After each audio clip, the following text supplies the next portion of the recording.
And now, more good times and great songs across the Lower Walt Valley.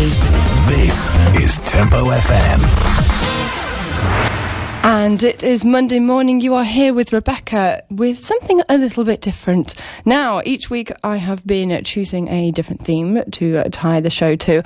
And this week, on Wednesday, it is the one and only Walt Disney's birthday. So, of course, I had to have an entire Disney-themed show. So let me just give you a little background on Walter Elias Disney. He was an American entrepreneur, an animator, voice actor, and film producer. He co-founded Disney Productions with his brother Roy after moving to Hollywood in 1923. They started with shorts, cell animated cartoons, and produced their first full-length animated show, Snow White and the Seven Dwarfs, premiering December 21st, 1937. So it's almost Snow White's birthday coming up as well.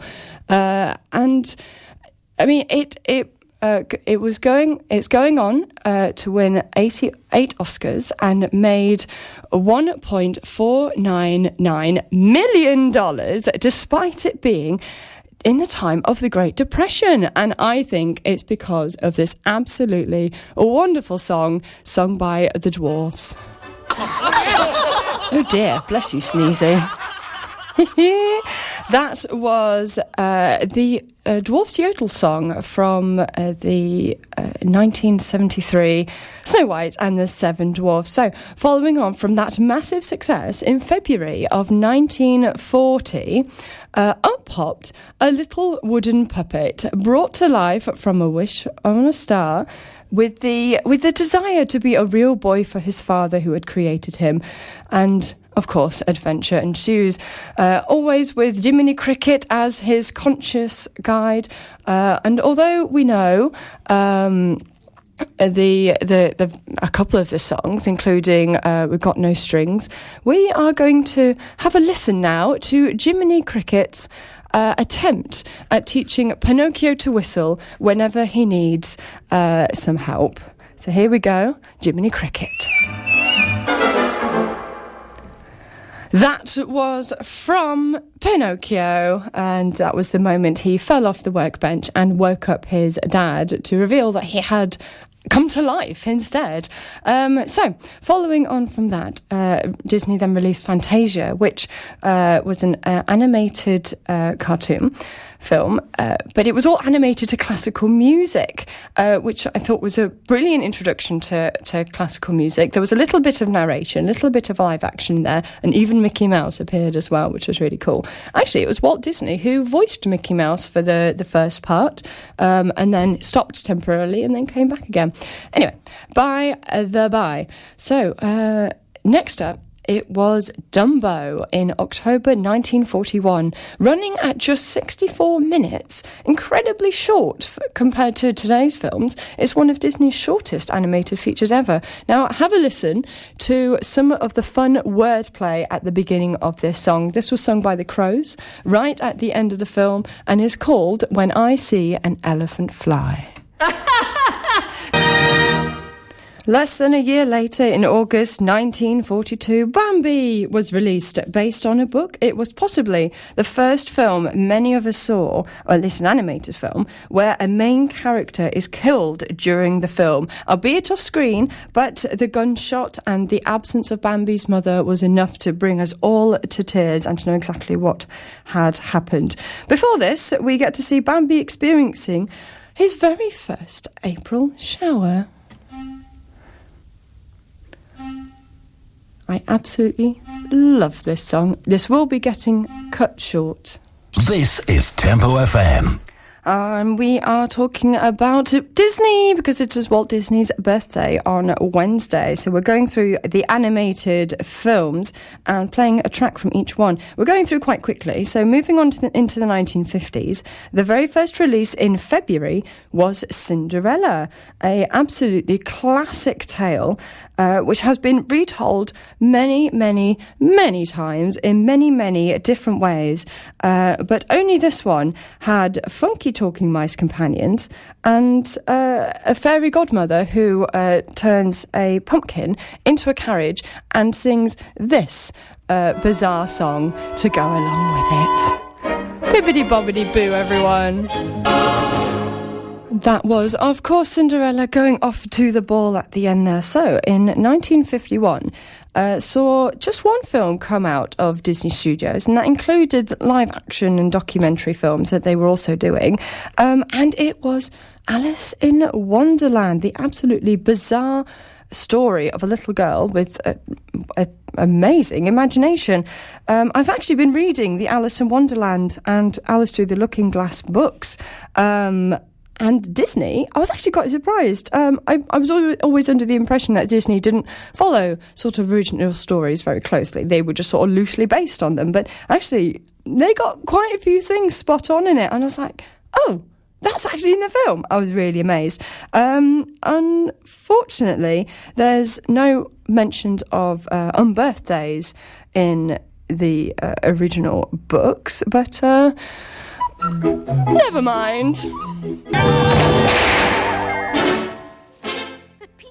And that was from Alice in Wonderland. Yes, up next we're going to be playing a song from Peter Pan, the one and only. It was a pirate fighting tale with ticking crocodiles, mermaid lagoons, lost boys, Indian chanting, fairy dust induced at Peter Pan.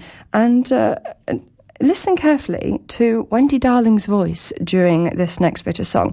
It's actually the same actor or actress as Alice from Alice in Wonderland that we've just heard.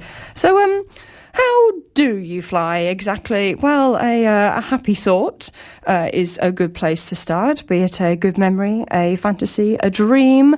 It could even be a hope for the future, of course. I think I might just let Peter tell you the rest. Now, everybody try.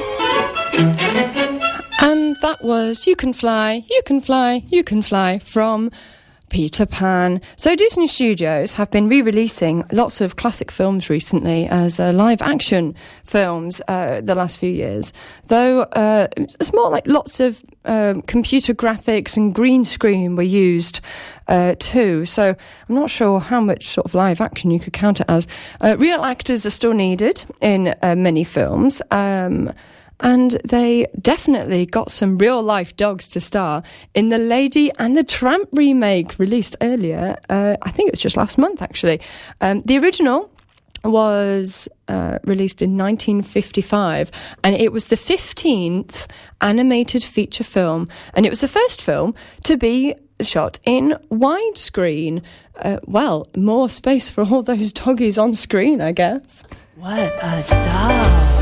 Good times, great songs. And you are still here with Rebecca doing something a little bit different all the way until 1 o'clock. Yes, it's my first 2-hour show. I can't remember if I mentioned that already, but I've definitely mentioned that we're doing it all about Disney because it is Walt Disney's birthday on Wednesday. So, we're working through chronologically. So, to round off the 1950s films, we have Sleeping Beauty, another film which has a live adaptation, but with a twist. Instead of simply remaking the original film shot for shot, as they have done with others, they decided to put the focus on the evil witch Maleficent. The film is obviously called Maleficent. I mean, high five to whoever thought of that. I mean, they put a sympathetic twist on someone who everyone thought was one of the most evil people at the time.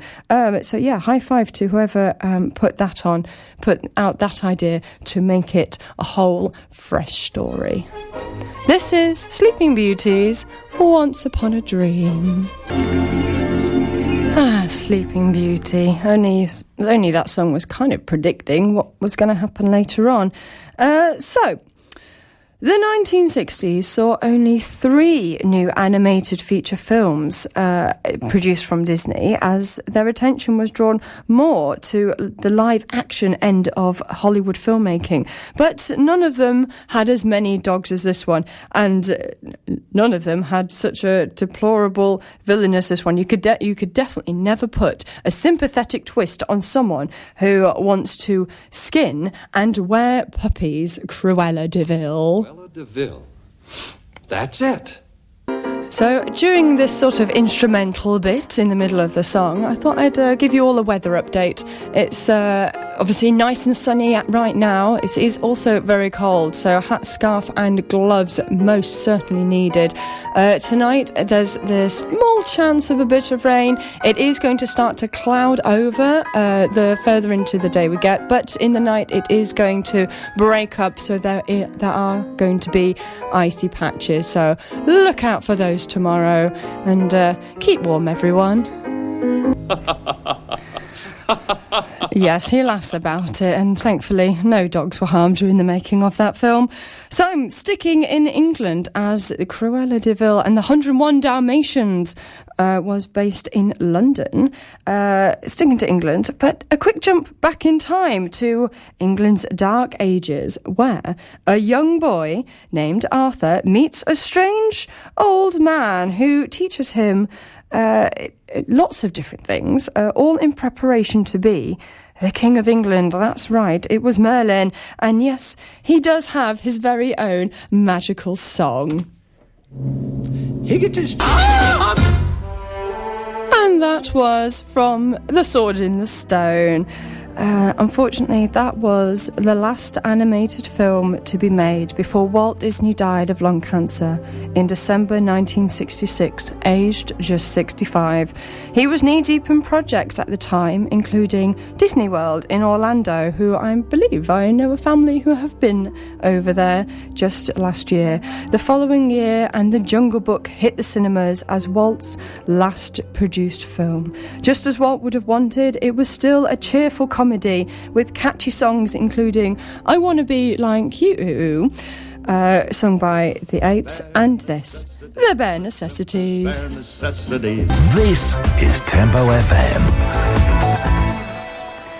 And you are here with Rebecca doing something a little bit different. It's all about Walt Disney and his animated films. Of course, he and his entire studio have made hundreds of films over the years, but I'm sticking with the fully animated ones and choosing a song from as many as I can fit in. So we've had a few films for the dog lovers, but here's one for the cat fans. The Aristocats, who were aristocratic, piano-playing and singing kittens with their mother, set to inherit their owner's fortune, but trying to be disrupted by their butler, who has decided he doesn't want to keep feeding cream to cats and cleaning up after them forever. He wants that inheritance for himself. So this has actually happened somewhere. There have been cats that have inherited from their owners to make sure, because their owners want to make sure that the cats live a long and happy and comfortable life even after they have died. So yeah, the piano playing thing, I'm sure, is not true. Actually, the first cat we had in my family happened to enjoy playing the piano. Well, he would actually like to jump up on the keyboard and then up onto the top, as it was a tall standing piano, and sleep up there. So we knew where he was when we heard the piano go. Anyway, continuing with the anthropomorphic animals trend, Disney decided to create their own version of the Robin Hood tale, which I'm sure everyone is aware has been adapted once again, just like Cinderella, into so many different versions. There was even a BBC TV series. There's been countless films, but Disney decided to turn them into animals, with Robin Hood himself and Maid Marian being foxes. Little John was a great big bear. Prince John, who was the acting king of England, was a lion, though it was only his brother, King Richard, who lived up to his Lionheart name. This is Oodalali. Short and sweet, a lot of these songs, aren't they? Where was I in my notes? So, hip, hip, hooray, as they say down in the 100-acre wood, with Christopher Robin, Eeyore, the donkey, Kanga, and Little Roo, the kangaroos. It took me years to notice that, play with their names. Rabbit, Piglet, Owl, and, of course, Winnie the Pooh, who was a particular fondness for honey. And I actually distinctly remember all of these stories about Winnie the Pooh. He is, of course, based on the books, but he has become such a big phenomenon, like all over the world. You can, of course, buy toys. There's been spin-off movies as well. And, so he has a particular fondness for honey, but certainly not for elephants and weasels. Nope, sorry, I've said that wrong. Particularly not for heffalumps and woozles. This is from Winnie the Pooh and the Blustery Day. Poor Pooh, having that fantasy about heffalumps and woozles stealing his honey. Well, my first hour is almost up, so we're having to start skipping over films now, as they were just starting to become too many. But the next one I'm going to play, we're going to jump to 1981 with an unlikely friendship between a fox and a hound. At the time, it was the most expensive animated film to date, costing $12 million. A live-action remake is also in the works to be released next year on Disney's upcoming streaming service, Disney Plus One. But to take us into the news, here is The Fox and the Hound with The Best of Friends. This is Tempo FM. That's right, this is Tempo FM 107.4, coming out from the heart of Wetherby. Though our website is www.tempofm.co.uk. Email studio@tempofm.co.uk, or you can text us. Send text to 82228, starting the message with the word Tempo, followed by a space, standard network supply. You are still here with Rebecca, doing something a little different. This week, the theme is Walt Disney. It is Disney, of course, because it is his birthday on Wednesday. So, continuing on with the themes, we have gone right through from when he began right up to the 1970s, and we're about to touch onto the close of the 1980s. So, we've just had The Fox and the Hound. Next up came The Black Cauldron, which has possibly the scariest villain ever, as he was a literal skeleton. He looked like death, who wanted to raise an army of the dead. Absolutely terrifying. Sorry. Absolutely terrifying. Oh, I'm getting all flustered just thinking about him. He's so scary. Also, The Great Mouse Detective, Oliver and Company, which is a great film for both cat and dog lovers, and if you're a fan of New York. And to close off the 1980s, and to launch the beginning of what was known as the Disney Renaissance area, we had The Little Mermaid. And of course, I have to play this song. Ariel, listen to me. I hope you're all tapping along to that. I know I was singing here in the studio. It's a good thing I know how to turn the microphones off. Right, so we are finally at the films Younger Than Me. That's right. They've all been much older than me so far. I am under the age of 30. And a recent live adaptation of this next film featured Emma Watson as the book-smart Belle, whose name obviously translates into beauty. How convenient, because she was considered the most beautiful in her village, but also very strange because she liked to read books. It was a very backwards time long ago. This story also features as apparently the most beautiful love story ever told. It was the first animated film to be nominated for an Academy Award for Best Picture, and this very song I'm about to play was nominated for Best Original Song. So I'm going to ask Lumiere to take it away. And that was Be Our Guest from the one and only Beauty and the Beast, another tale which has been retold a couple of times before. So, Next up, Next up, we are looking for some flying carpets. I'm sure when you were younger, you might have imagined every rug could fly after you saw this one. Robin Williams as a magic genie who could grant wishes. Only 3 if you rubbed his magic lamp. Of course, I'm talking about Aladdin, a street rat thief with no family or friends except Abu, the monkey, and with only his wits about him, he has to survive. He does also have a good heart, though, even in a scene where he steals some bread for himself. He sees some poor, starving children and gives them the bread instead, so he goes hungry. Also called a diamond in the rough, though he has to get away from the palace guards first, of course. Tempo FM. And you are here with Rebecca doing something a little bit different. Well, we are talking about Walt Disney and lots of animated Disney films. So we've just had a song from Aladdin. Aladdin broke box office records, but it didn't last for long, as possibly Disney's greatest success story, The Lion King, came next in 1994. It has since had a sequel, a sort of semi-prequel of sorts, 2 series spin-offs, a live stage show on Broadway and in the West End and toured all over the world, and a photorealistic remake has come out just this year, and it is the only film ever to have been dubbed into Zulu, the Native American, one of the African languages on the Serengeti, and all because a cub named Simba just couldn't wait to be king. I don't think he could wait to be king. As I said, that's now become a very, very popular one. Anyone who's anyone knows The Lion King, which is pretty much everyone, which is amazing. So,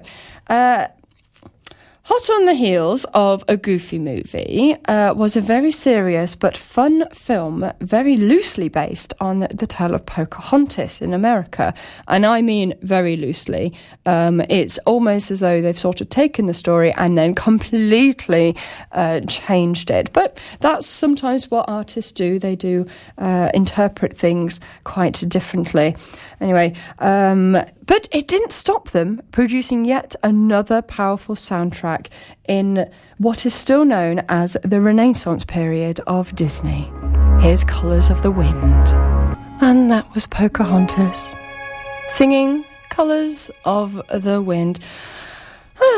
So, Disney were certainly loving their travels right now, weren't they? They went to the ocean, they went to France, Arabia, African plains, old America, and now back to France, Paris, where this film, I distinctly remember the very first time I saw it. My mum came into the room, put on the videotape, and we all thought, oh, it's Hercules. It was not. It turned into one of my childhood favourites, which is a dramatically fun and frightening film. It's actually one of Disney's darkest films. It is, of course, The Hunchback of Notre Dame. And here is the Topsy Turvy song. That was Topsy Turvy from The Hunchback of Notre Dame.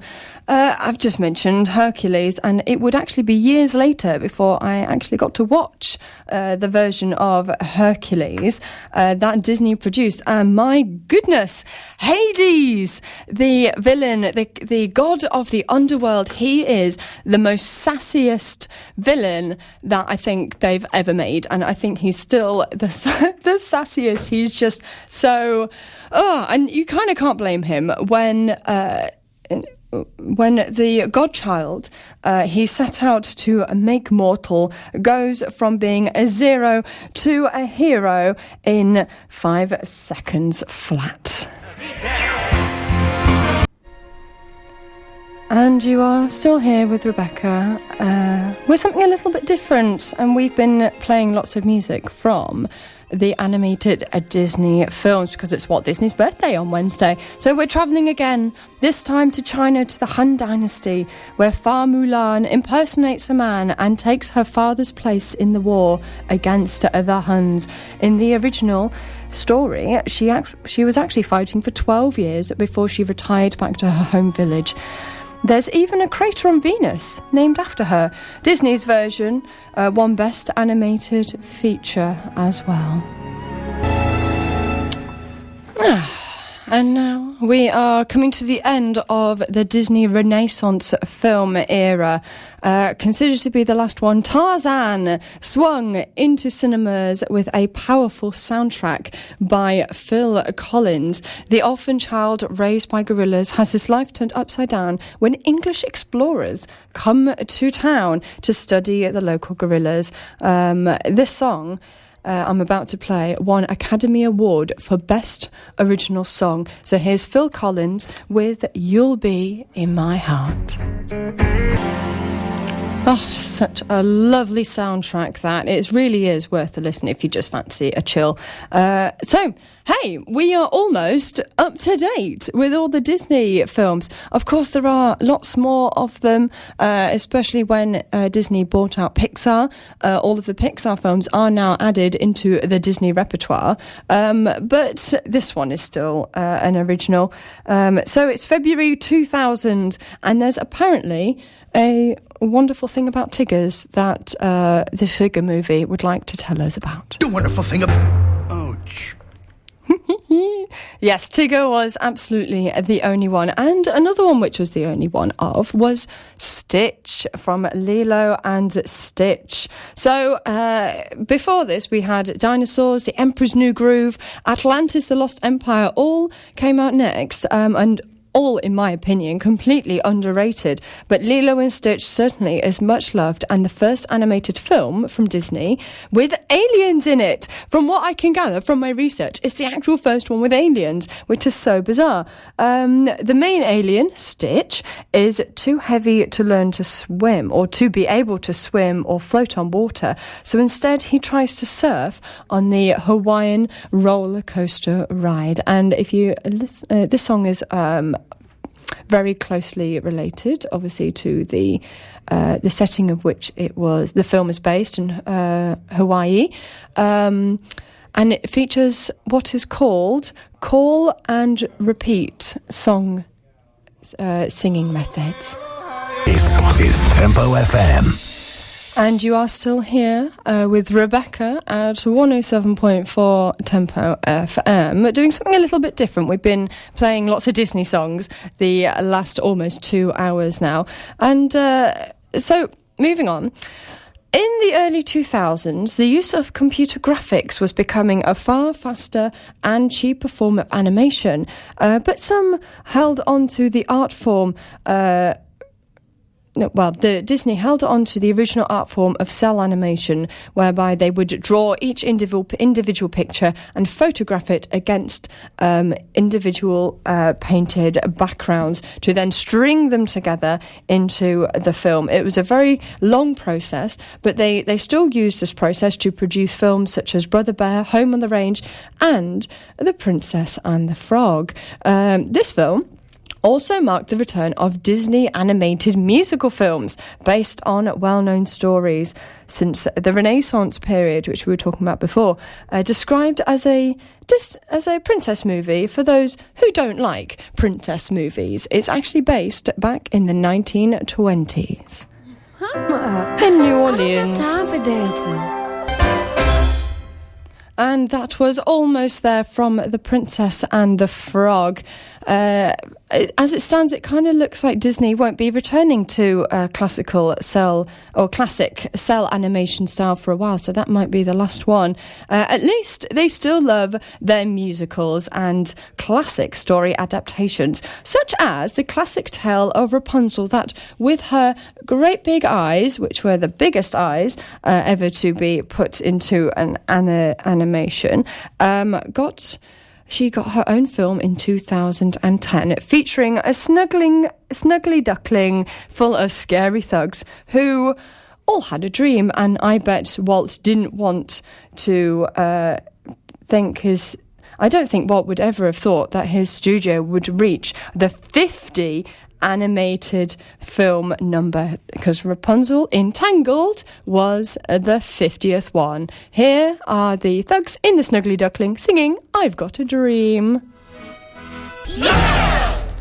That was We've Got a Dream from Rapunzel. So we are almost right up to date, where we just need to go let go of the past and look forward to building some snowmen as the weather turns. The story of Frozen had Elsa as the evil character to begin with, but it was changed completely when Let It Go was written and sung, so that she, or in a sense, became a part of the victims. Never seen it? Well, the opening song provides strong hints to the entire plot of the film, although I'm not going to be playing that one. I'm going to be playing Reindeers Are Better Than People. And that was from Frozen, a song which I'm sure many of us haven't heard too many times, apart from Let It Go. So that's it. That's me. That's Rebecca. We've been enjoying a full 2 hours of just Disney songs with not a Christmas song inside. You are very, very welcome. Well, what can I say? So I think I need to just let Dwayne Johnson play us through into the news. He, of course, plays Maui from Moana. And he's got the last song. So I'll see you all next week.